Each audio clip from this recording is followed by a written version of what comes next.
दोस्तों आप सभी का स्वागत है समता अकेडमी चैनल पे।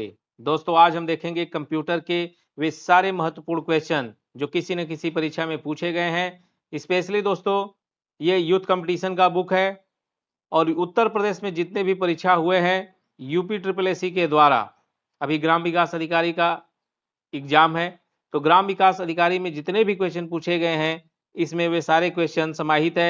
उसके अलावे जो है जो लोअर पीसीएस एग्जाम होता है यूपी ट्रिपल एससी के द्वारा जो वन रक्षक का होता है, तो ये देखिए सारे क्वेश्चन परीक्षा में पूछे गए हैं और काफ़ी इंपॉर्टेंट है। ठीक है, आप देख लीजिए यूपी ट्रिपल एससी जो जेई परीक्षा है 2016 इसमें भी पूछे गए हैं, तो काफ़ी बेहतरीन है। कम समय में जो है आपको ये सबसे बेस्ट है। प्रीवियस ईयर क्वेश्चन करना बहुत ज़रूरी है क्योंकि आपके 40 से 50% जो क्वेश्चन है यहीं से आपको जो है मिल जाएंगे। तो चलिए शुरू करते हैं। कंप्यूटर देखिए, सबसे पहले कंप्यूटर एंड इंट्रोडक्शन यानी कंप्यूटर एक परिचय देखेंगे। पहला क्वेश्चन देखिए दोस्तों, दिया है which of the following is not a type of computer on the basis of operation. निम्नलिखित में से कौन सा ऑपरेशन के आधार पर कंप्यूटर का एक प्रकार नहीं है? तो बताइए, यह है रिमोट। रिमोट क्या है? ये प्रकार नहीं है। ऑप्शन जो है सी टिक कीजिए। ठीक है, अभी डिटेल में देखते हैं दोस्तों इसके बारे में। दिए गए विकल्पों में ऑपरेशन के आधार पर रिमोट कंप्यूटर का एक प्रकार नहीं है। तकनीक की दृष्टि से कंप्यूटर मुख्यतः दो प्रकार के होते हैं। वे कौन कौन से होते हैं दोस्तों? वो होते हैं एनालॉग कंप्यूटर और दूसरा डिजिटल कंप्यूटर जो है। एनालॉग कंप्यूटर ऐसे कंप्यूटर भौतिक परिणामों के निरंतर संसाधन के लिए बनाए जाते हैं। इन कंप्यूटरों के प्रयोग का उदाहरण विद्युत गृहों में देखा जा सकता है, जहां ये तापमान, वोल्टेज और करंट रीडिंग पर नियंत्रण रखते हैं। डिजिटल कंप्यूटर ऐसे कंप्यूटर 0 और 1 की डिजिटल तकनीक, जो बाइनरी लैंग्वेज को रीड करता है कंप्यूटर 0 1, ठीक है, अन्य तकनीकों की तुलना में यह तकनीक तीव्र गति से शुद्ध परिणाम देते हैं। इसके बाद आता है दोस्तों हाइब्रिड कंप्यूटर। देखिए, ऐसे कंप्यूटर जो एनालॉग तथा डिजिटल दोनों तरह के कंप्यूटर का कार्य करने में सक्षम होते हैं। क्वेश्चन नंबर 2 देखिए दोस्तों, निम्नलिखित में से किस व्यक्ति को कंप्यूटिंग के जनक के रूप में जाना जाता है? तो आंसर अपना हो जाएगा चार्ल्स बेबेज। चार्ल्स बेबेज को उनके आविष्कार और 1837 में विश्लेषणात्मक इंजन यानी एनालिटिकल इंजन की अवधारणा के बाद कंप्यूटिंग का पिता माना जाता है। विश्लेषणात्मक इंजन में एक अंकगणितीय तर्क इकाई ALU अर्थमेटिक लॉजिकल यूनिट, मूल प्रवाह नियंत्रण और एकीकृत विश्लेषणात्मक इंजन का विश्व के पहले सामान्य प्रयोजन कंप्यूटर अवधारणा के रूप में स्वागत किया गया। कंप्यूटर के जन्मदाता कौन है? देखिए, ये लोअर जो है एग्जाम है द्वितीय 2016 में पूछा गया है। तो अभी आपने देखा कंप्यूटर के जन्मदाता कौन है, बताइए। चार्ल्स बेबेज, ऑप्शन डी सही है। चलिए आगे बढ़ते हैं। किसे आधुनिक कंप्यूटर का जनक माना जाता है? तो चार्ल्स बेबेज। चलिए थोड़ा डिटेल में देखते हैं। आधुनिक कंप्यूटर का जनक चार्ल्स बेबेज को माना जाता है। 1830 के दशक में इन्होंने विश्लेषणात्मक इंजन एनालिटिकल इंजन को डेवलप किया, विकसित किया, जिसे आधुनिक डिजिटल कंप्यूटर का अग्रदूत कहा जाता है। दोस्तों, भारत में अगर बात करें कि सबसे पहले कंप्यूटर कहाँ लगा, बताइए कमेंट में। चलिए हम बताते हैं। तो भारत में जो है सबसे पहले जो है कोलकाता में लगा, वो भी भारतीय सांख्यिकी संस्थान जो SCO है, स्टैटिकल जो है ऑफिस में जो है भारतीय सांख्यिकी संस्थान में जो है कोलकाता में लगा। चलिए आगे बढ़ते हैं। कंप्यूटर का विकास, डेवलपमेंट ऑफ कंप्यूटर देखते हैं। तो दोस्तों देखते हैं कंप्यूटर का विकास जो है, डेवलपमेंट ऑफ कंप्यूटर। ठीक है, तो फर्स्ट जो मैकेनिकल कंप्यूटर बना उसको क्या बोलते थे? डिफरेंस इंजन जो है। फादर ऑफ कंप्यूटर आपने देखा चार्ल्स बेबेज, और सबसे ज़्यादा रिपीट हुआ है ये क्वेश्चन।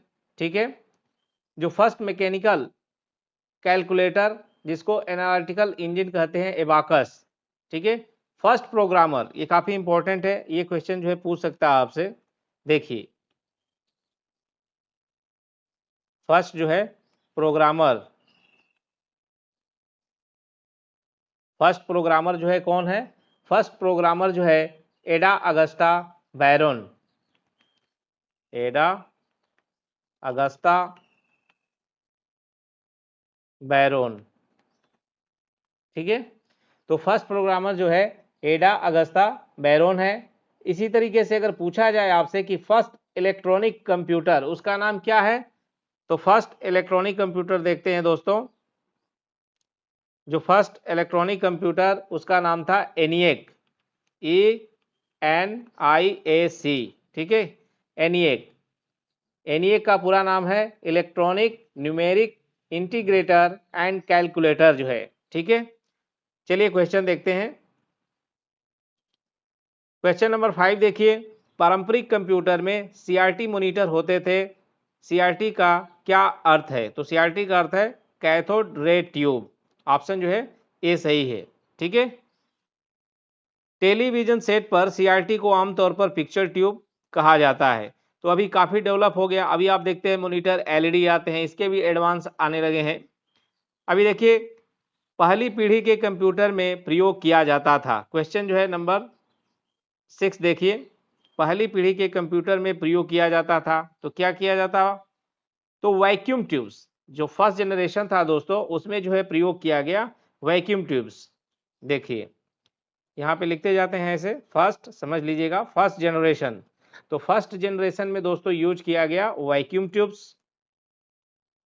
ठीक है, जो कि कंप्यूटर काफी बड़े बड़े होते थे। फिर बात आई सेकेंड जनरेशन की। ठीक है, तो सेकेंड जनरेशन में जो है ट्रांजिस्टर का प्रयोग किया गया, ट्रांजिस्टर। ठीक है, इसके बाद दोस्तों थर्ड जनरेशन, थर्ड जनरेशन में जो है आईसी चिप्स, आईसी यानी इंटीग्रेटेड सर्किट का प्रयोग होने लगा, आईसी का प्रयोग होने लगा थर्ड जनरेशन में।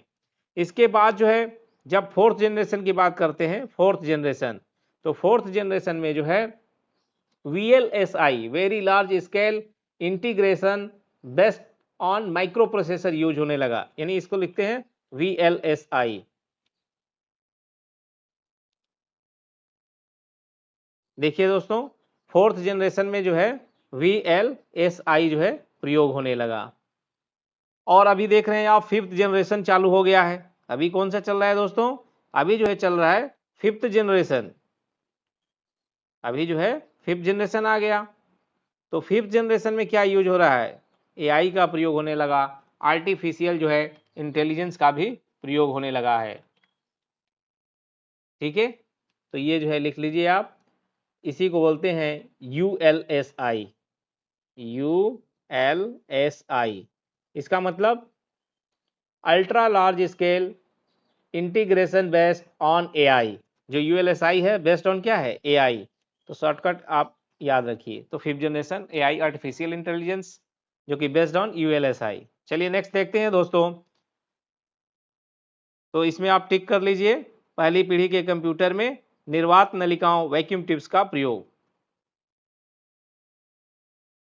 क्वेश्चन 7 देखिए दोस्तों, कंप्यूटर की दूसरी पीढ़ी, तो अब तो आराम से आप बता सकते हैं, दूसरी पीढ़ी में जो है ट्रांजिस्टर का प्रयोग, option B. Question 8, computer mouse का आविष्कार किसने किया, ऑप्शन इसमें ए सही है, डगलस एंगलबर्ट जो है। क्वेश्चन 9 देखिए, भारत में प्रथम कंप्यूटर कहाँ प्रतिस्थापित इंस्टॉल किया गया, तो हमने आपको बताया भी था कि ये जो है कोलकाता में जो है सांख्यिकी संस्थान में। चलिए ऑप्शन देख लेते हैं, ऑप्शन जो है बी टिक कीजिए, इंडियन स्टैटिकल इंस्टीट्यूट कोलकाता। वर्ष 1952 में भारत में कंप्यूटर की शुरुआत भारतीय सांख्यिकी संस्थान इंडियन स्टैटिकल इंस्टीट्यूट कोलकाता से हुई। इस ISI में स्थापित होने वाला पहला एनालॉग कंप्यूटर भारत का जो है प्रथम कंप्यूटर था। नेक्स्ट क्वेश्चन 10 देखिए, कैलकुलेटर किस प्रकार की कंप्यूटर कार्य पद्धति पर कार्य करता है, तो ये जो है digital computer, calculator digital computer की पद्धति पर कार्य करता है। कंप्यूटर एक प्रकार की गणितीय गणना करता है। चलिए दोस्तों, अगला क्वेश्चन 11, निम्नलिखित में से कौन एक 2018 में स्थापित भारत का सबसे तेज सुपर कंप्यूटर है, तो ये है दोस्तों प्रत्यूष जो है 2018 में। नेक्स्ट क्वेश्चन 12, 3G 4G और 5G की मोबाइल प्रौद्योगिकी श्रृंखला में जी का क्या अर्थ है, तो जी यानी जनरेशन, ऑप्शन जो है डी टिक कीजिए। दोस्तों वीडियो को पॉज करके आप डिटेल में पढ़िएगा, जिससे जो है समय कम लगे और आपको लाभ ज़्यादा हो। दोस्तों चलिए नेक्स्ट क्वेश्चन 13, निम्नलिखित में से कौन सा कंप्यूटर एनालॉग आउटपुट को डिजिटल फॉर्म में परिवर्तित करने से मुख्यतः संबंधित है? तो ये है दोस्तों option C, hybrid computer. Hybrid computer analog output को डिजिटल फॉर्म में परिवर्तित करने का कार्य करता है।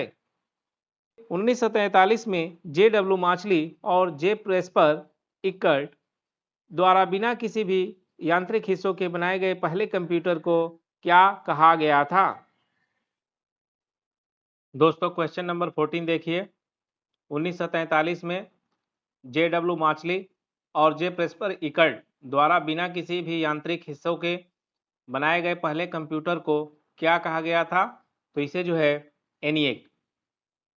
और देखिए एनिएक कंप्यूटर को डॉक्टर जे.डब्ल्यू. माचली और जे. प्रेस्पर इकर्ट द्वारा बिना किसी भी यांत्रिक हिस्सों के बनाया गया पहले कंप्यूटर एनिएक को, इसका फुल फॉर्म याद रखिएगा, electronic numerical integrator and computer.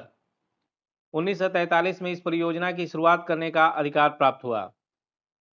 इस प्रोजेक्ट पीएक्स के लिए अमेरिकी सेना ने अनुदान प्रदान किया तथा 1946 में यह आविष्कार पूरा हुआ। अगला क्वेश्चन, कंप्यूटरों की दूसरी पीढ़ी सेकंड जनरेशन किस दौरान देखी गई? तो ये जो है 1956 से 1963 में, ऑप्शन सी। क्वेश्चन 16, वर्ष से तृतीय पीढ़ी के कंप्यूटर का प्रयोग शुरू हुआ? तो कंप्यूटर के जो तृतीय पीढ़ी की शुरुआत हुई दोस्तों 1965 से 71, ऑप्शन बी। भारत का सबसे शक्तिशाली सुपर कंप्यूटर प्रत्यूष IITM भारतीय उष्णकटिबंधीय मौसम विज्ञान संस्थान डैश यानी खाली स्थान है स्थापित किया गया। तो ये जो है IITM जो है पुणे में जो है स्थापित किया गया। ऑप्शन जो है डी टिक कीजिए दोस्तों। ये देखिए राज्य मंडी परिषद परीक्षा में 2019 में पहले शिफ्ट में पूछा गया है। भारत का शक्तिशाली सुपर कंप्यूटर प्रत्यूष IITM भारतीय उष्णकटिबंधीय मौसम विज्ञान संस्थान पुणे में स्थापित किया गया है। प्रत्यूष भारत का सबसे तेज सुपर कंप्यूटर था, ठीक है, जब यह स्थापित किया गया। इस सुपर कंप्यूटर की हाई परफॉर्मेंस कंप्यूटिंग क्षमता 6.8 पेटा फ्लॉप्स है, जो मात्र 1 सेकेंड में कई अरब गणनाएं जो है कर सकता है। अगला क्वेश्चन, वह कौन सा नियम है जो बताता है कि प्रोसेसर की गति या कंप्यूटर की समग्र प्रसंस्करण की शक्ति प्रत्येक 2 वर्ष पर दोगुनी हो जाती है? दोस्तों ये है मूर का नियम। मूर का नियम जो है बताता है कि प्रत्येक 2 वर्ष में दोगुनी हो जाती है प्रोसेसिंग की जो है समग्र जो है क्षमता जो है। क्वेश्चन देखिए 19, कंप्यूटर का सबसे आम प्रकार है, इसका उपयोग आमतौर पर द्विआधारी संख्या प्रणाली का उपयोग करके मात्राओं के साथ जानकारी को संसाधित करने के लिए किया जाता है। तो ये जो है डिजिटल कंप्यूटर का प्रयोग। डिजिटल कंप्यूटर कंप्यूटर का सबसे आम प्रकार है, इसका प्रयोग व्यापार, बैंकिंग, शिक्षा, मनोरंजन आदि में किया जाता है। इसका उपयोग आमतौर पर द्विआधारी संख्या प्रणाली का उपयोग करके, द्विआधारी मतलब समझ रहे हो आप, बाइनरी जो है, और बाइनरी लैंग्वेज क्या है 0 1, और कंप्यूटर जो है इसी भाषा को समझता है। जो नॉर्मल आप हम नंबर लिखते हैं, जैसे मान लीजिए हमने 16 लिख दिया, 20 लिख दिया, तो ये है दशमलव संख्या और इसको बोलते हैं बाइनरी नंबर, इसको जो है डेसिमल नंबर, राइट। चलिए क्वेश्चन देखिए 20, भारत में निर्मित प्रथम सुपर कंप्यूटर को क्या नाम दिया गया? तो इसे जो है परम 8000 नाम दिया गया था और 1991 में सीडेक द्वारा बनाया गया। आदित्य भारतीय मौसम विभाग संस्थान पुणे द्वारा बनाया गया सुपर कंप्यूटर है। तो यहाँ पे दोस्तों ऑप्शन बी टिक कीजिए। आगे देखेंगे इनपुट आउटपुट टॉपिक है। Which of the following types of scanner read characters, marks and codes with the help of a light source and they are used for objective type answer papers in competitive examination? जब आप परीक्षा देने जाएंगे और जब OMR sheet पर आप black pen से यूज करते हैं तो उसको जो है क्या करता है, OMR जो है रीड करता है, जो मशीन होती है रीड करती है। इसी को OMR का फुल फॉर्म है ऑप्टिकल मार्क रिकॉग्निशन जो है, यह एक प्रकार का स्कैनर होता है जो प्रकाश स्रोत की सहायता से वर्ड यानी कैरेक्टर को, डिजिट यानी अंकों को, कोड को पढ़ता है।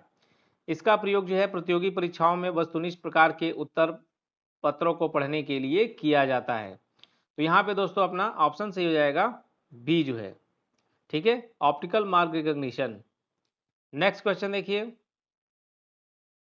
22, निम्नांकित में से किस उपकरण का प्रयोग किसी पेन या अन्य उपकरण से एक कागज के टुकड़े के सतह पर यांत्रिक गति द्वारा अत्यंत बड़े आरेखों या जटिल लाइन आर्ट को प्रिंट करने में किया जाता है? तो प्लॉटर का प्रयोग किया जाता है। जो बड़े बड़े बैनर होते हैं, जैसे फिल्मों के बैनर हो गए, आप देखे होंगे, या बड़े बड़े जो मैप बनते हैं उसमें जो है प्लॉटर का यूज किया जाता है। ठीक है, ऑप्शन जो है डी सही है।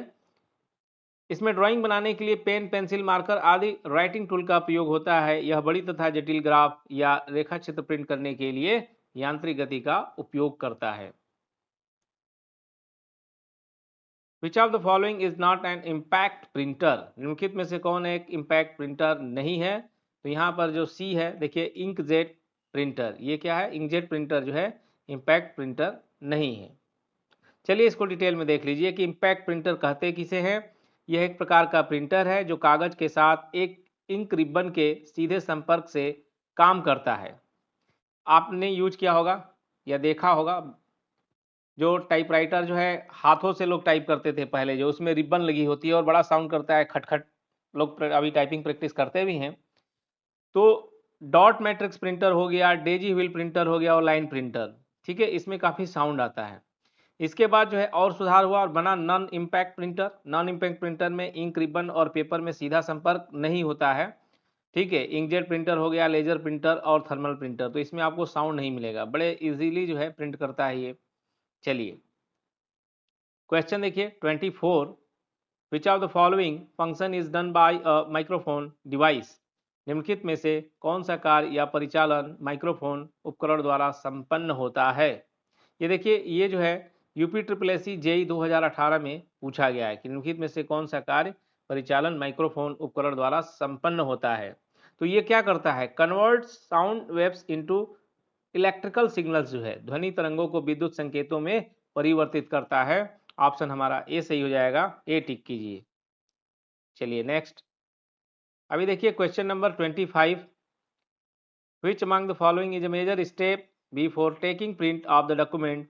दस्तावेज का प्रिंट लेने से पहले एक प्रमुख कदम। जब आप दस्तावेज का प्रिंट लेंगे तो सबसे पहले आप उसकी मार्जिंग सेट करते हैं कि कहीं ये प्रिंट करते समय कट न जाए। ठीक है, चीज़ें जो हैं सही तरीके से प्रिंट हो, इसलिए पेपर सेटिंग जरूरी है। ठीक है, दूसरा चीज़, प्रिंट करने से पहले आप प्रीव्यू देखते हैं कि हम जो प्रिंट लेने जा रहे हैं वो सही तरीके से प्रिंट आ रहा है कि नहीं, कहीं ऐसा तो नहीं कि कुछ पार्ट कट रहा है, ठीक है, या छूट रहा है। तो इसमें ऑप्शन बी और सी दोनों सही है, तो ऑप्शन डी सही हो जाएगा क्योंकि इसमें बी और सी दिया गया है। ऑप्शन डी टिक कीजिए। अभी देखिए दोस्तों क्वेश्चन 26, निम्नलिखित में से किस फंक्शन का प्रयोग चयनित आइटम का नाम बदलने के लिए किया जाता है? तो जो रीनेम करना होता है तो वहाँ पे F2 बटन का जो है प्रयोग होता है। कौन सा? F2 का। कभी भी मान लीजिए कोई फाइल है, उसको आपको रीनेम करना है तो आप F2 दबा करके कर सकते हैं। ठीक है, या सेलेक्ट करके भी, राइट क्लिक करके भी आप रीनेम कर सकते हैं। F1 हेल्प के लिए होता है। यदि आपने आल्ट और F4 को प्रेस कर दिया तो जो भी खुला होगा वो क्या हो जाएगा? पेज बंद हो जाएगा। चलिए आगे क्वेश्चन 27 देख लीजिए, किस प्रकार का डिवाइस डिजिटल सिग्नल को किसी ऐसे रूप में रूपांतरित करता है जो उपयोगकर्ता के लिए सुगम होता है? तो आंसर डी सही है, ये आउटपुट डिवाइस। नेक्स्ट, प्रिंट देने के लिए क्या सिलेक्ट करेंगे? प्रिंट देने के लिए आप फाइल को सिलेक्ट करेंगे।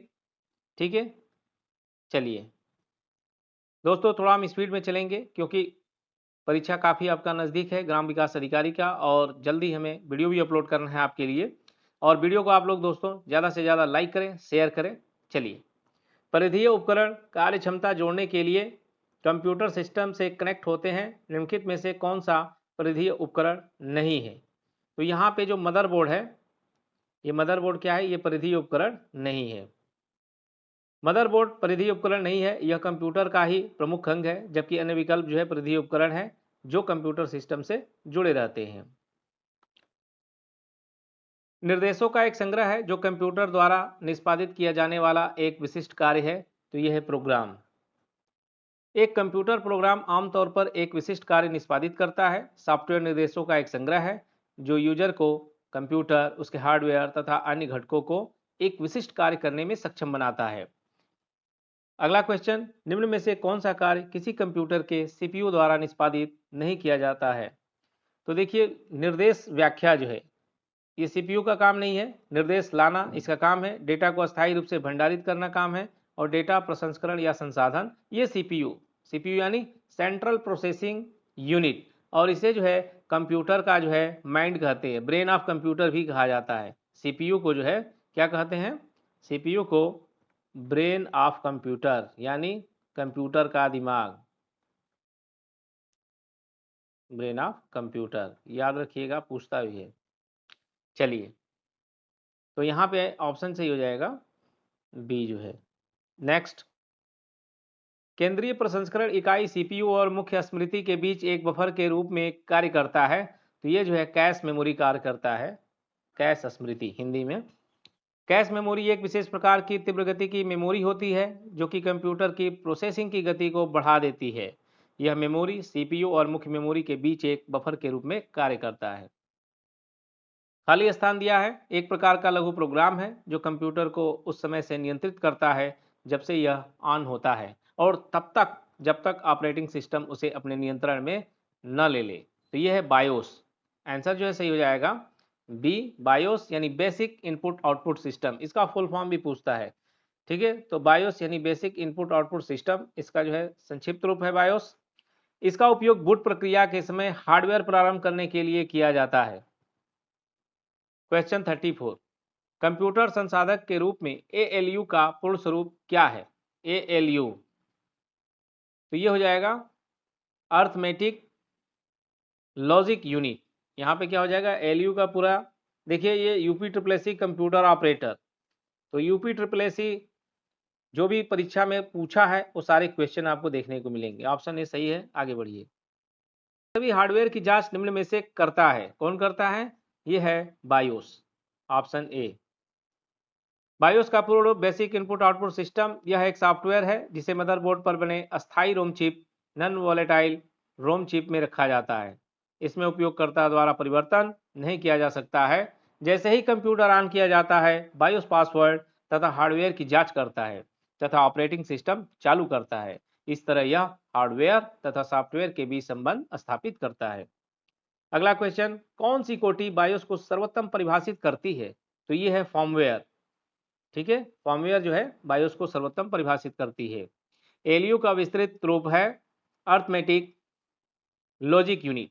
दोस्तों देखिए, मिलता जुलता सारे ऑप्शन दिया हुआ है, तो बड़े ही ध्यान से आपको देखना है और जल्दीबाजी नहीं करना है वहां पे। अर्थमेटिक लॉजिक यूनिट, ऑप्शन जो है सी सही है। निम्न में से क्या बायोस की भूमिका का वर्णन करता है? तो ऑप्शन जो है बी सही है।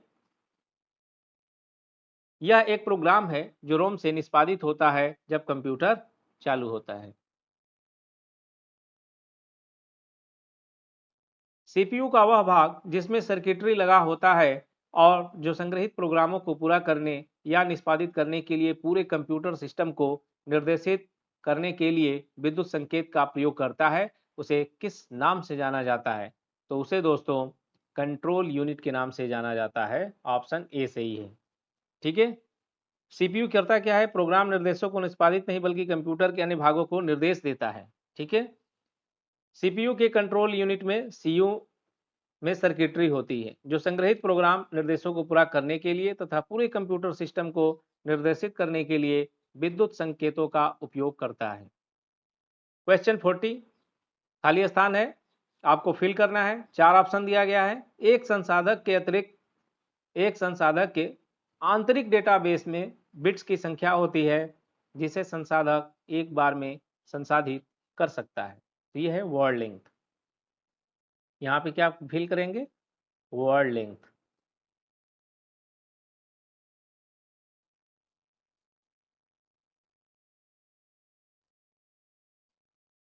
क्वेश्चन 41, कौन सा कंप्यूटर पेरीफेरल आपको भौतिक छवि या दस्तावेज की प्रतिलिपि बनाने और उसे डिजिटल छवि के रूप में अपने कंप्यूटर पर सहेजने की सुविधा प्रदान करता है। तो दोस्तों ये जो है ऑप्शन हो जाएगा आपका सी, स्कैनर जो है, ऑप्शन सी हो जाएगा स्कैनर। स्कैनर क्या है? एक कंप्यूटर पेरिफेरल है जो भौतिक छवि या दस्तावेज की प्रतिलिपि बनाने और उसे डिजिटल छवि के रूप में अपने कंप्यूटर पर सहेजने की सुविधा प्रदान करता है। तो दोस्तों यहाँ पे ऑप्शन जो है सी टिक कीजिए और आगे बढ़िए। अंडो फंक्शन की कीबोर्ड शॉर्टकट क्या है? अगर आपको अंडू करना है तो क्या करेंगे? कंट्रोल प्लस जेड जो है। अब सभी ऑप्शन इसमें हम बता देते हैं आपको। कंट्रोल प्लस भी का मतलब होता है आप पेस्ट करेंगे, जैसे कंट्रोल प्लस सी दबाएंगे तो कॉपी हो जाएगा, कंट्रोल प्लस भी से पेस्ट, कंट्रोल यू से क्या करेंगे? इससे जो है अंडरलाइन कर देंगे। ठीक है, अंडरलाइन के लिए। चलिए 43, कंप्यूटर तथा टाइपराइटर के लिए इस्तेमाल की जाने वाली कीबोर्ड की क्वेर्टी शैली या विधि का आविष्कार किसने किया था? तो ऑप्शन जो है देखिए डी सही है, क्रिस्टोफर लैथम सोल्स ने जो है आविष्कार किया था क्वेर्टी शैली विधि का, और ये विधान भवन रक्षक परीक्षा 2018 शिफ्ट 2 में पूछा जा चुका है। चलिए आगे बढ़ते हैं। इनमें से किस इनपुट डिवाइस का उपयोग व्यापक रूप से योग्यता परीक्षण जैसे परीक्षणों में किया जाता है? तो देखिए आपका ग्राम विकास अधिकारी 2018 शिफ्ट 2 में पूछा गया है। तो ये जो है बहुत इंपॉर्टेंट है। ऑप्टिकल मार्क पहचान जो है, ऑप्टिकल मार्क रीडर एक इनपुट डिवाइस है। इसका इस्तेमाल उन जानकारियों को लेने के लिए किया जाता है जिन्हें हम किसी मार्क या निशान के द्वारा पेज पर डालते हैं। इसका उपयोग प्रायः प्रतियोगी परीक्षाओं की उत्तर पुस्तिकाओं की जांच के लिए भी किया जाता है। तो ऑप्शन जो है यहाँ बी जो है सही है।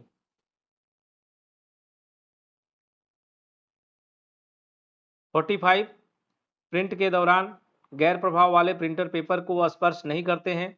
वे कागज पर प्रतीकों को छापने के लिए रासायनिक, गर्मी या विद्युत संकेतों का उपयोग करते हैं। इनमें से कौन सा गैर प्रभाव प्रिंटर नहीं है?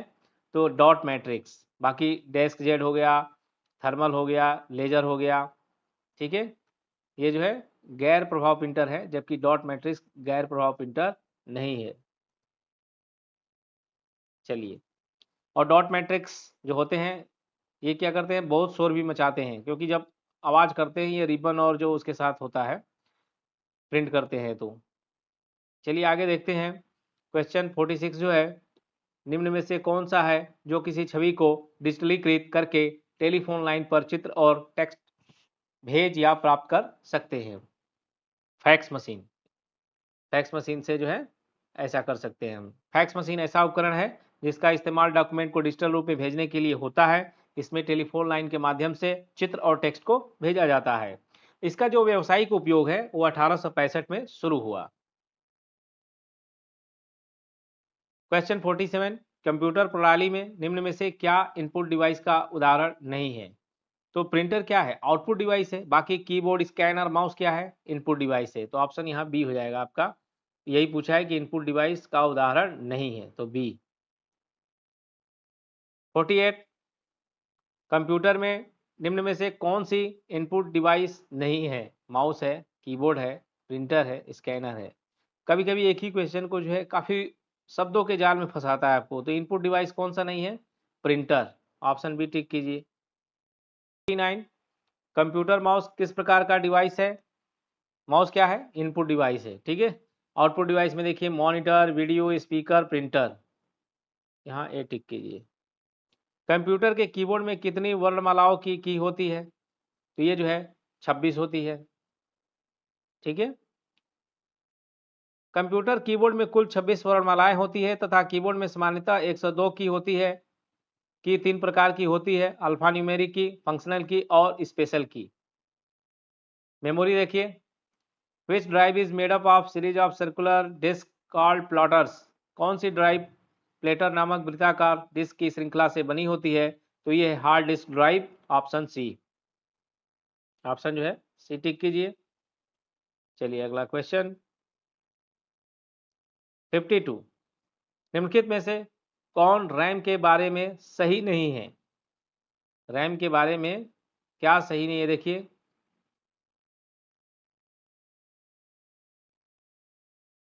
ऑप्शन ए देखिए, RAM stores the data permanently even if the computer shut down. RAM computer के बंद होने पर भी डेटा को अस्थायी रूप से स्टोर करता है, तो ये गलत है। ठीक है, अस्थायी रूप से डेटा को इकट्ठा ये नहीं करता है। ठीक है, बाकी RAM is mainly categorize into two types, S RAM D RAM, बिल्कुल सही है। RAM is a read write memory, ये भी सही है। RAM is the internal memory of the CPU storing data program and program result. तो ये तीनों पॉइंट सही है, लेकिन आपसे ये पूछा है कि कौन सा सही नहीं है, ऑप्शन ए हो जाएगा। चलिए आगे देखते हैं। क्वेश्चन देखिए 53, which storage medium is fastest and expensive. तो जो कैश मेमोरी है ये सबसे फास्ट होती है, ये पहले भी क्वेश्चन आ चुका है। चलिए आगे देखते हैं। क्वेश्चन नंबर 54, डेटा को बनाए रखने के लिए निम्नलिखित में से किस प्रकार की मेमोरी को लगातार रिफ्रेश किया जाना चाहिए। तो डी रैम को जो है, ऑप्शन जो है सी हो जाएगा, डी रैम। देखिए एस रैम और डी रैम दोनों रैम के प्रकार है। एस रैम फुल फॉर्म भी देख लीजिए, स्टैटिक रैंडम एक्सेस मेमोरी को डेटा बनाए रखने के लिए लगातार रिफ्रेश किए जाने की आवश्यकता नहीं होती है, यह डी रैम से तेज मेमोरी होती है। डी रैम, इसका देख लीजिए full form, dynamic random access memory. ठीक है, तो डी रैम को डेटा बनाए रखने के लिए लगातार रिफ्रेश करते रहने की आवश्यकता होती है। डी रैम एस रैम से धीमी होती है, लेकिन ज़्यादा डाटा होल्ड करती है। क्वेश्चन देखिए 55, निम्नलिखित में से कौन सी या कौन से मेन मेमोरी की विशेषता है। पहला, यह कंप्यूटर की कार्यशैली मेमोरी है। सेकेंडरी मेमोरी से ज़्यादा तेज, और बिना प्राइमरी मेमोरी के कंप्यूटर चल नहीं सकता। तो इसमें दोस्तों ऑप्शन जो है डी सही है, तीनों ही पॉइंट सही है। चलिए आगे देखते हैं। एसएसडी का क्या अर्थ है। UP triple S C JE 2016 में पूछा गया क्वेश्चन है। तो एसएसडी का फुल फॉर्म है solid state drive, option C. Next, Gmail कितना फ्री स्टोरेज प्रदान करता है। तो जीमेल जो है 15 GB जो है स्टोरेज प्रदान करता है। अगला क्वेश्चन, निम्न में से कौन सा ब्लॉक डिवाइस नहीं है। तो ये जो है रैम, रैम जो है ब्लॉक डिवाइस नहीं है। क्वेश्चन 59 देखिए, खाली स्थान है को काम करते रहने के लिए लगातार विद्युत आपूर्ति की आवश्यकता पड़ती है। लगातार विद्युत आपूर्ति बने रहने के कारण इसके अंदर भंडारित किए जाने वाले डेटा को याद रखने के लिए रिफ्रेश नहीं करना पड़ता है। हालांकि यह एक अस्थिर मेमोरी होती है, जिसका अर्थ है कि एक बार विद्युत आपूर्ति बाधित होने पर इसमें भंडारित सारा डेटा लुप्त हो जाता है। तो ऐसा होता है, बी ऑप्शन हो जाएगा एस रैम। जब एस रैम ऐसा काम कर रहा होता है तो ये इशू आती है। देख लेते हैं डिटेल में। S RAM static random access memory का संक्षिप्त रूप है। यह डी रैम की तुलना में तेज और अधिक विश्वसनीय है। इसे रिफ्रेश करने की आवश्यकता नहीं होती है। यह एक प्रकार की सेमीकंडक्टर मेमोरी होती है, जिसमें डेटा तब तक स्थिर रहता है जब तक मेमोरी चिप में विद्युत आपूर्ति होती रहती है। क्वेश्चन देखिए 60, ऑफिस के कामों में प्रयोग किए जाने वाले स्टैंडर्ड लैपटॉप में रैम के आकार की आम परास क्या होती है। तो 4 GB से 16 GB होती है। ठीक है, नेक्स्ट, आलिया के पास 2600 MB डेटा है, दिनेश के पास 4000 MB डेटा है। इन दोनों का डेटा संयुक्त रूप से भंडारण करने के लिए एक USB फ्लैश चाहिए आपको। ठीक है, तो देखिए ऑप्शन जो है यहाँ डी सही हो जाएगा। निम्नलिखित में से कौन सी स्मृति या मेमोरी मुख्य रूप से अर्धचालकों पर आधारित नहीं होती है। तो जो सेकेंडरी मेमोरी होती है वो जो है आधारित नहीं होती है। द्वितीय मेमोरी सेकेंडरी सेमीकंडक्टर मेमोरी पर आधारित नहीं होती है, अन्य सभी सेमीकंडक्टर मेमोरी के उदाहरण है। तो ऑप्शन यहाँ दोस्तों हमारा है सी सही। 1 मेगाबाइट कितने के बराबर होता है। तो एक मेगाबाइट कितने के बराबर होता है। देखिए तो ऑप्शन जो है सी सही हो जाएगा दोस्तों, 1024 किलोबाइट के। जो 1 MB होता है 1 मेगाबाइट, 1 मेगाबाइट जो है 1024 किलोबाइट इसके बराबर होगा। बाकी आगे देखिए 1 किलोबाइट 1024 बाइट के बराबर, 1 मेगाबाइट 1024 किलोबाइट, 1 गीगाबाइट यानी 1 GB, 1 गीगाबाइट किसके बराबर हो जाएगा 1024 मेगाबाइट के। ठीक है, नेक्स्ट देख लीजिए, एक पेंटाबाइट जो है 1024 टेराबाइट के। क्वेश्चन अगला देखिए, 1 मेगाबाइट में कितने किलोबाइट होते हैं। तो अभी आपने देखा 1 मेगाबाइट में जो है 1024 किलोबाइट, ऑप्शन जो है सी सही हो जाएगा। 1 गीगाबाइट में कितने मेगाबाइट बाइनरी के बराबर है? 1 गीगाबाइट कितने मेगाबाइट बाइनरी के बराबर है? तो ऑप्शन ए 1024 के। 1 गीगाबाइट में डैश मेगाबाइट्स होते हैं, 1 गीगाबाइट में 1024 मेगाबाइट होते हैं। क्वेश्चन 67, एक कंप्यूटर में स्टोरेज माध्यम की क्षमता की इकाई क्या होती है? तो बाइट होती है। एक कंप्यूटर की स्मृति सामान्य तौर से बाइट, किलोबाइट और मेगाबाइट के रूप में व्यक्त की जाती है। बिट स्टोरेज की सबसे छोटी इकाई मानी जाती है, लेकिन बाइट का उपयोग हम स्टोरेज क्षमता मापने के लिए करते हैं। एक बाइट में 8 बिट होता है। 1 केबी में 1024 बाइट, 1 एमबी में 1024 केबी जो है किलोबाइट। क्वेश्चन 68, निम्नलिखित में से कौन एक प्राइमरी स्टोरेज डिवाइस है? तो यह है random access memory. Random access memory एक प्राइमरी स्टोरेज डिवाइस है। ये क्वेश्चन देखिए ग्राम विकास अधिकारी 2018 में आ चुका है, तो आने के इसके चांसेस है। ऑप्शन बी टिक कीजिए। बाकी डिटेल में दिया गया है दोस्तों स्टोरेज डिवाइस, जैसे प्राइमरी और सेकेंडरी, और फिर ये डिटेल में दिया है। आप इसको जो है वीडियो को पॉज कीजिए और अच्छा से जो है इसको रीड कीजिए। नेक्स्ट 69, निम्न में से कौन सा अस्थायी मेमोरी या अस्थिर मेमोरी के रूप में जाना जाता है? तो रैम। ऑप्शन ए टिक कीजिए। अस्थायी रूप से संग्रहित डेटा के लिए उपयोग किया जाने वाला शब्द क्या है? अस्थायी रूप से संग्रहित डेटा के लिए जो है कैश डेटा का प्रयोग किया जाता है। ऑप्शन बी टिक कीजिए और आगे बढ़िए। नेक्स्ट 71, कंप्यूटर प्रणाली में निम्न में से सबसे अधिक संग्रह क्षमता किसकी होती है? तो टेराबाइट की। ठीक है, यहाँ जो ऑप्शन दिया है इसके हिसाब से टेराबाइट के बाद आपका गीगाबाइट, मेगाबाइट और सबसे यहाँ पे हो जाएगा किलोबाइट, और टेरा से भी बड़ा हो जाएगा पेंटा, लेकिन ऑप्शन में चूंकि वो नहीं है तो यहाँ टेरा सबसे बड़ा है, तो ऑप्शन सी सही है। किसी कंप्यूटर की परमानेंट मेमोरी क्या कहलाती है? तो ये जो है रीड ओनली मेमोरी, यानी ऑप्शन सी सही है, रोम।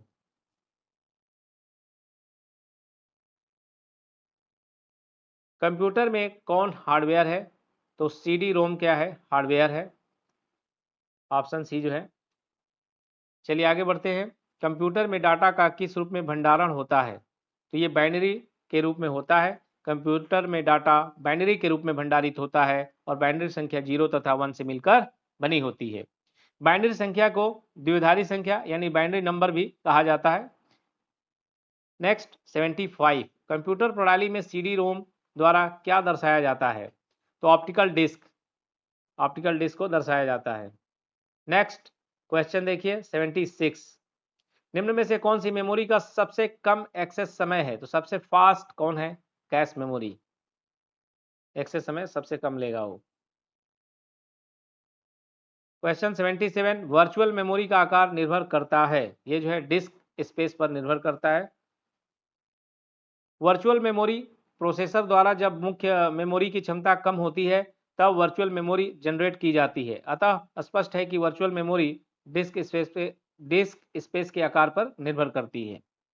अगला देखिए दोस्तों, डेटा प्रतिनिधित्व और संख्या प्रणाली, data representation and number system.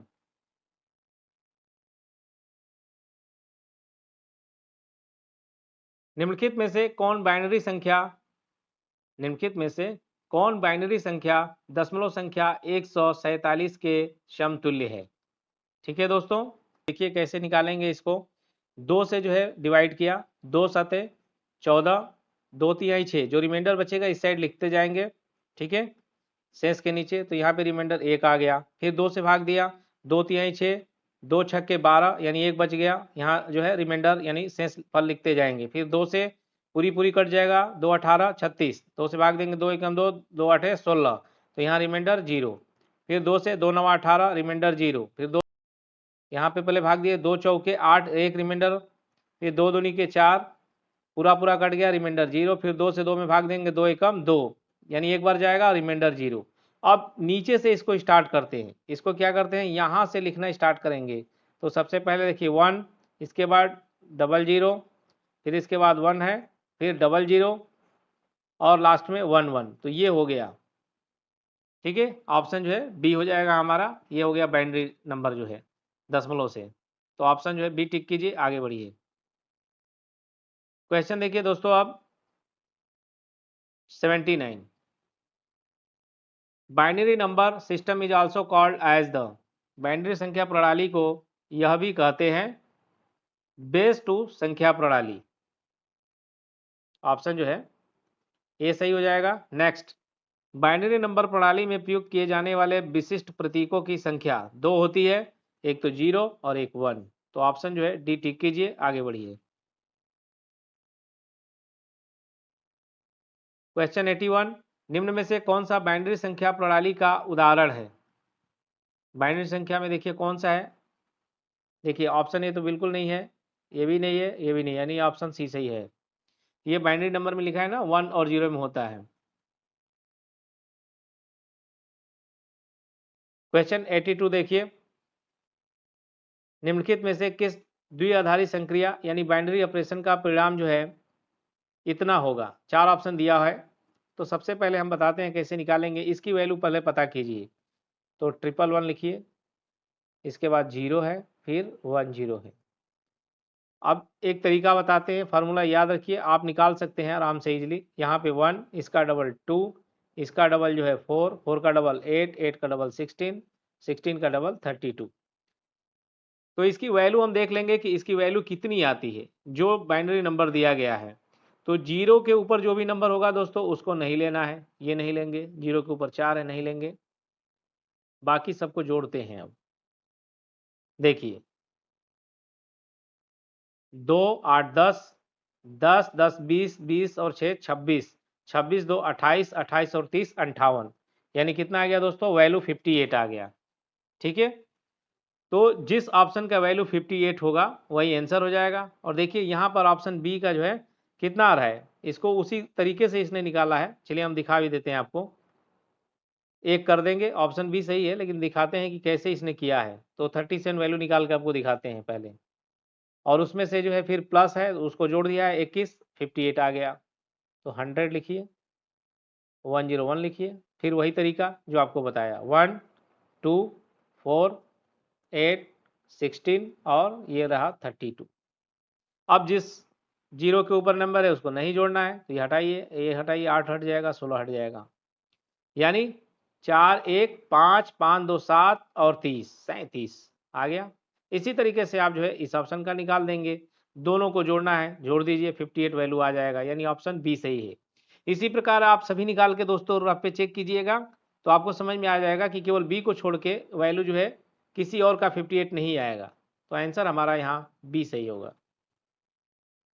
अभी देखिए क्वेश्चन 83, निम्नलिखित में से कौन सी द्विआधारी संक्रिया परिणाम स्वरूप 1 0 1 0 1 1 देगी? इस प्रश्न में सभी संख्याएं द्विआधारी संख्या प्रणाली में है। ठीक है दोस्तों, तो सेम जैसे मैंने बताया था इसको आप हल करेंगे। ठीक है, चलिए हम आगे बढ़ते हैं, आंसर हम बता देते हैं। देखिए यहाँ पे वैल्यू निकाला उसने 53 और 101 का वैल्यू 10 हो गया, जोड़ने के बाद 43। तो जो क्वेश्चन दिया था इसका वैल्यू भी 43 आएगा। चलिए हम आपको एक बार और समझा देते हैं, शायद याद हो जाएगा आपको पूरा। 1 0 1 0 1 1, सेम 1 2 4 8 16 और 32। ठीक है, देखिए 0 के ऊपर वाले को नहीं जोड़ना है, तो ये भी नहीं जोड़ना है। अब जोड़ लीजिए, 2 1 3 3 8 11, 11 2 13 की 3 हासिल एक बार देखते हैं, रुकिए। 2 1 3 3 8 11, 11 और 2, 11 और 2 जो है हो गया 13, 3 3 1 4, यानी 43। राइट, सही है। तो इसकी वैल्यू आ रही है 43।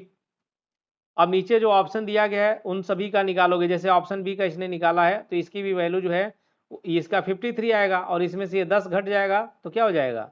43 हो जाएगा। तो ऑप्शन बी सही है। आप 2-3 जो है सवाल प्रैक्टिस कीजिएगा, आपको जो है क्लियर हो जाएगा। 84 देखिए, वर्तमान कंप्यूटिंग में समस्त विश्व में कौन सा कोड प्रयोग किया जाता है और स्वीकार्य है?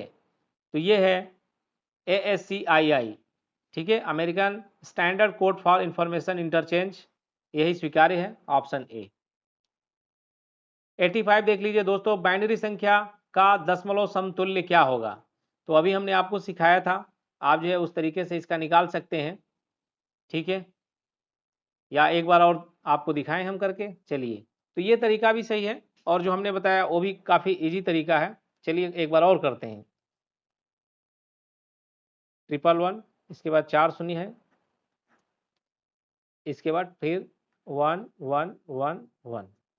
तो दोस्तों सेम उसी तरीके से करना है, डरना नहीं है। 1 2 4 8 16 32 64 128 256 256 का डबल 512 और 1024। दोस्तों आपको भी मैथ में प्रैक्टिस करना है फास्ट ऐसे ही लिखने के लिए। दोस्तों जो है जीरो के ऊपर जो भी संख्या है उसको नहीं जोड़ना है, तो 16 32 64 128 को नहीं जोड़ना है।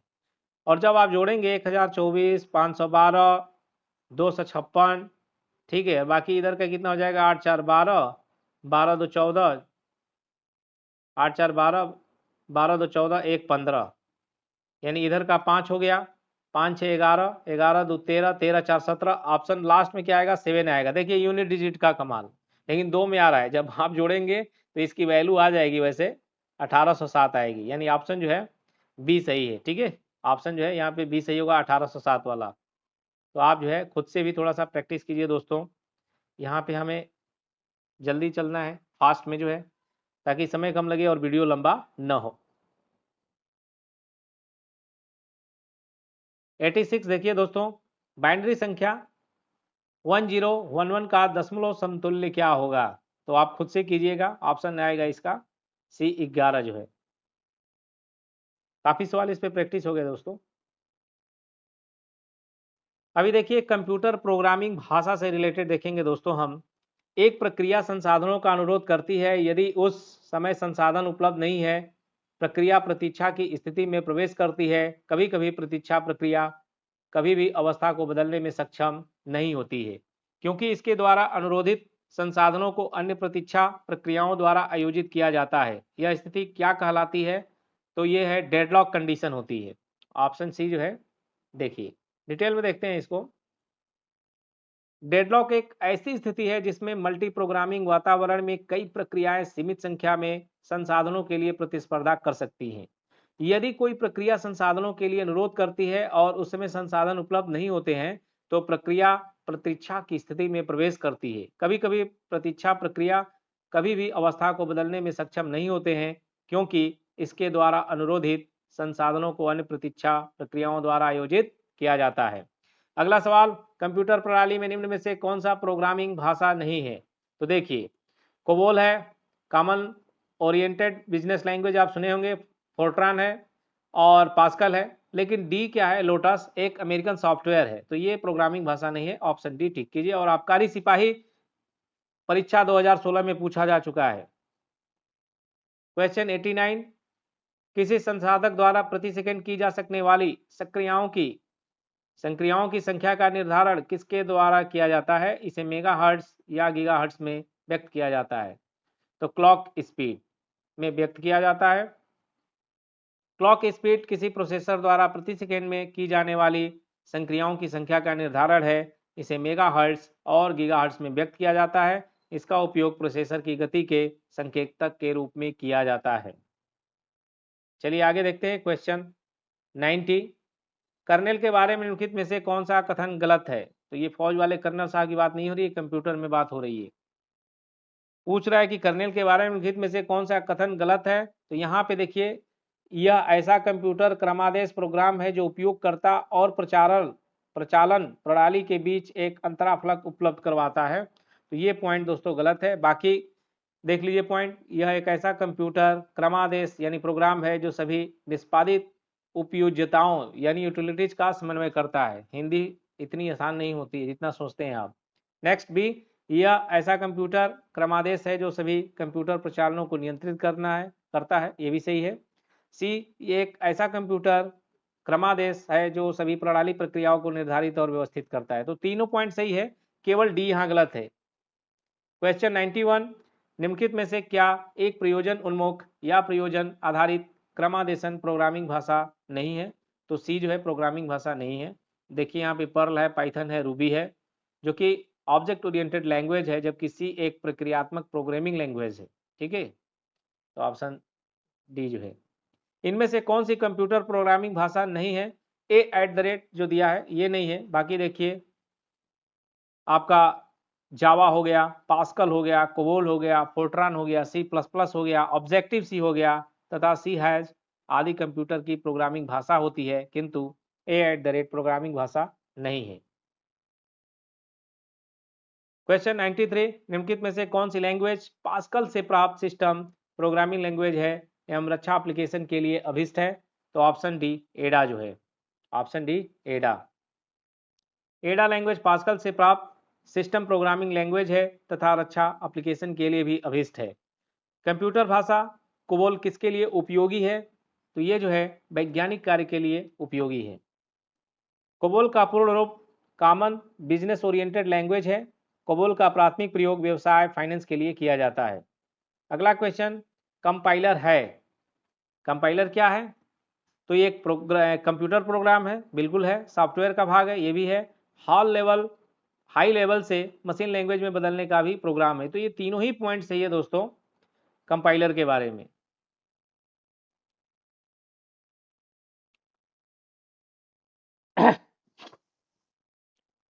क्वेश्चन 96 देखिए दोस्तों, जटिल वैज्ञानिक गणनाओं के लिए प्रयोग किया जाता है, तो है दोस्तों इसके लिए फोर्ट्रन का प्रयोग किया जाता है। ऑप्शन बी सही है। ठीक है, निम्नलिखित में से कौन सी वैज्ञानिक कंप्यूटर भाषा है? तो यह है फोर्ट्रन। नेक्स्ट टॉपिक देखते हैं सॉफ्टवेयर। MS वर्ड किसका उदाहरण है? तो ये जो है एप्लीकेशन सॉफ्टवेयर का उदाहरण है। प्रोग्रामों का सम्मिलित रूप सॉफ्टवेयर कहलाता है। यह दो प्रकार का होता है, एक आपका जो है सिस्टम सॉफ्टवेयर जो कि ऑपरेटिंग सिस्टम है, और दूसरा एप्लीकेशन सॉफ्टवेयर जैसे कि MS word, MS office, PowerPoint, paint आदि जो है। वायरस एक ऐसा प्रोग्राम है जिसे कंप्यूटर के सामान्य कामकाज में हस्तक्षेप करने के लिए बनाया गया है। इनमें से कौन सा वायरस का एक प्रकार नहीं है? तो ऑप्शन डी जो है डिस्क वायरस, ऑप्शन डी जो है डिस्क वायरस।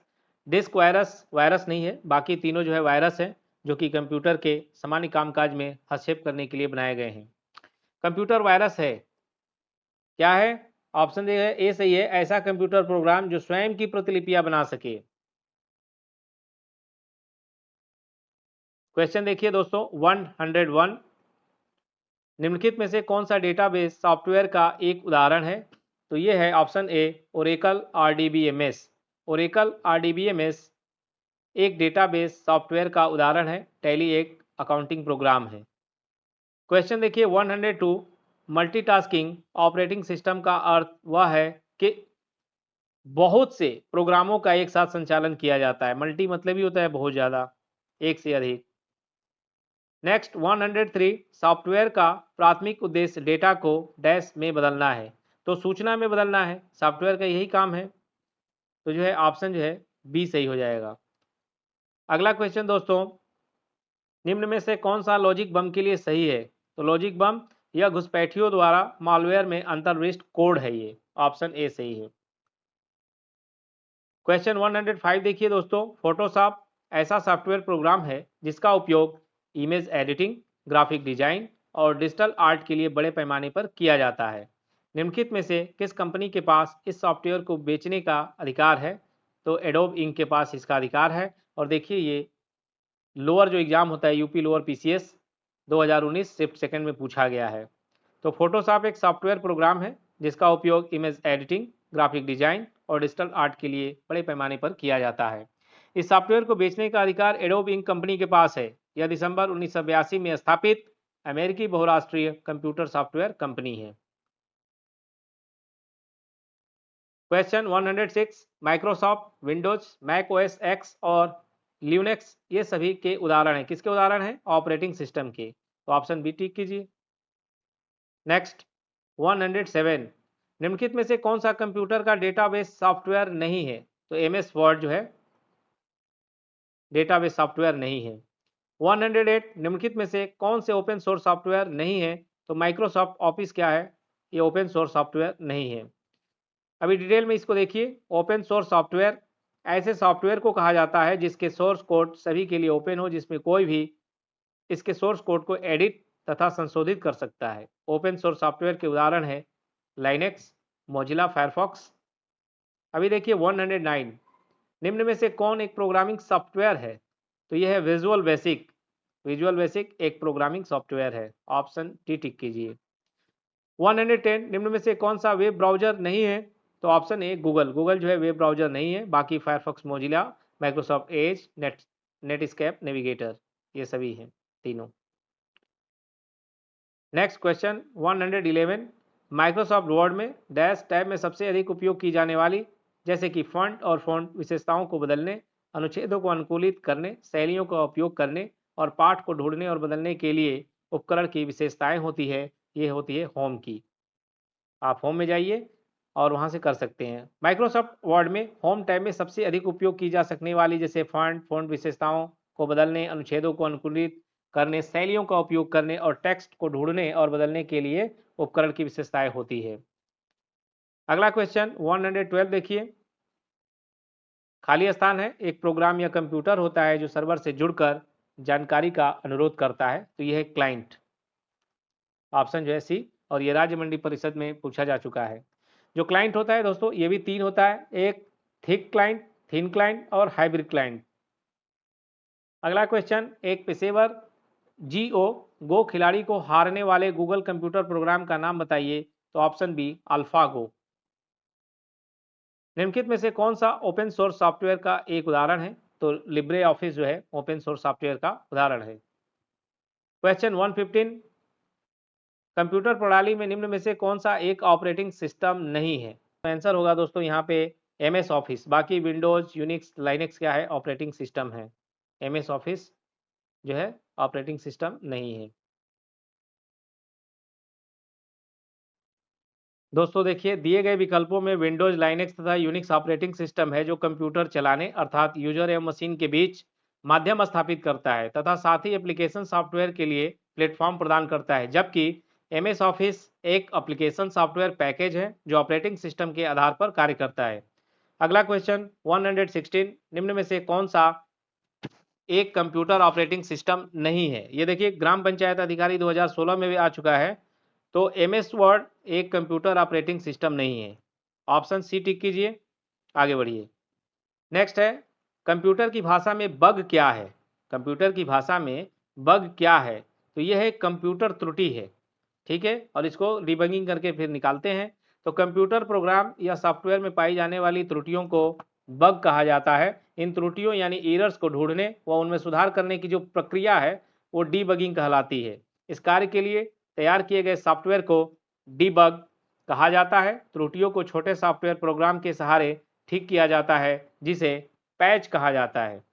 दोस्तों इसके बाद जो है देखेंगे नेक्स्ट पार्ट में डेटा कम्युनिकेशन, डेटा संचार जो है। दोस्तों वीडियो ज़्यादा लंबी ना हो जाए, इसलिए इस वीडियो को यहीं समाप्त करते हैं। तो पार्ट 1 और पार्ट 2 दो में अपलोड करेंगे। अभी हम पार्ट 1 अपलोड कर रहे हैं, बहुत जल्द पार्ट 2 भी अपलोड करेंगे। तो दोस्तों वीडियो को ज़्यादा से ज़्यादा लाइक करें, शेयर करें और इसी के साथ जय हिंद, जय भारत।